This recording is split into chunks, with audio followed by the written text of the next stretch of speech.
Ang kalabanan nga nagakalatabo subong, ang OFW maubra sa iban nga pungsod para makasupot kag makabakasyon sa Pilipinas.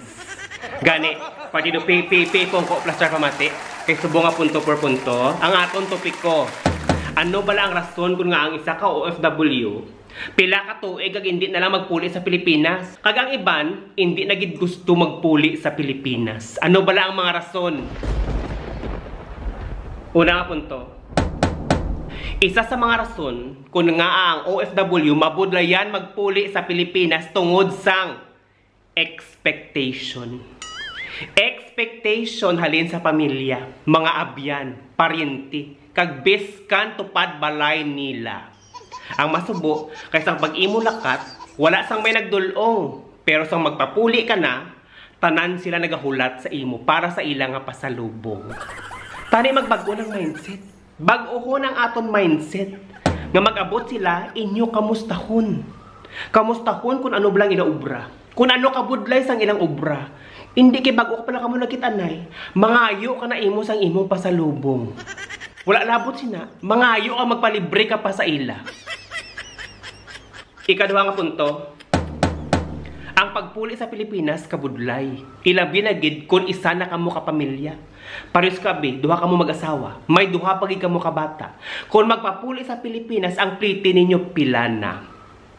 Ang masakit pagid kay pag-abot digto, ikaw pagid tanan magasto.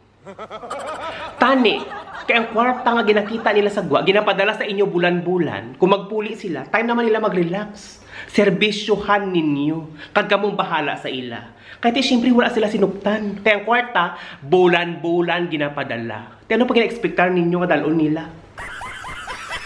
Ikatatlo nga punto, ang pinakarason kung nga ang iba natakan magpuli, tungod sang pasalubong nga ilabit-biton. Damo sila sang dalalon. Kaya kung hindi ka mo gusto magpasalubong, hindi ninyo pagpaanaron. Hindi ninyo responsibilidad nga kada puli ninyo, manghatag ka mo sang pasalubong. Ambot sila nagpauso sina. Kay subong, kada puli nimo, tanan sila naga-expectar. Kaya titabi nila, kaya naka-abroad ka, damo ka na kwarta. Biskan imo tagaan, may reklamo gyapon. Ikaw may mabatian nga chismis, kay ikaw libakon. Ay nga amo lang ni, pigado siya, wala sila kwarta, daw wala siya kadumdum sa akon. Gani mag-amo man lang sina, mas mayon na lang ikaw magdinalok. Salamakon, kagtanan sila hindi paghatagan sa pasalubong. Ikapat na punto, ang pagpalibre. Isa man sa rason kung hindi na lang sila magpuli. Kay kada makita nimo, mapalibre. Pre, saan ka mang libre? Miga, saan mo ko ilibre? Parehos man lang kamo may trabaho. Pero nga akinahanglan gid magpalibre. Lain ang pagkaon kung libre, mas manamit, mas mananam kung libre. Siguro pero ang iban sa inyo, mas dako pang sweldo nga ginakita kumpara sa isa ka OFW. Di kung for example nagpuli ka, tanan na lang nimo makita magpalibre. Kaya nun sa imong budget, kaya nun sa imong kwarta. Gani ako ya, parang kakaistorya. Ako dako dyan akong pagpasalamat. Kaya nga ang ako pamilya nalipay basta magpuli ka na tuig. Bes kan wala dala sang pasalubong. Inapasalubong plus na lang ina para sa ila. Kung wala man ako dala, importante makapuli lang. Magpuli ko, serbisyuhan nila, sila maluto sa akong nakalanon. Kasi syempre kabalo sila nga kung magpuli ka, ma-relax-relax, mapahuway ka. Kaya mabalik ikaw, maubra na naman. Kabalo sila kung ano kabudlay ang pangabuhi isang isa ka OFW, kapin pagid ko nagaisahanon ka. Ang tanang gusto na akong nga matabo, mangin amusin niya ang iban nga pamilya. Siguro tanang nga OFW, malipayon nga magbalik sa iban nga pungsod. Pero hindi.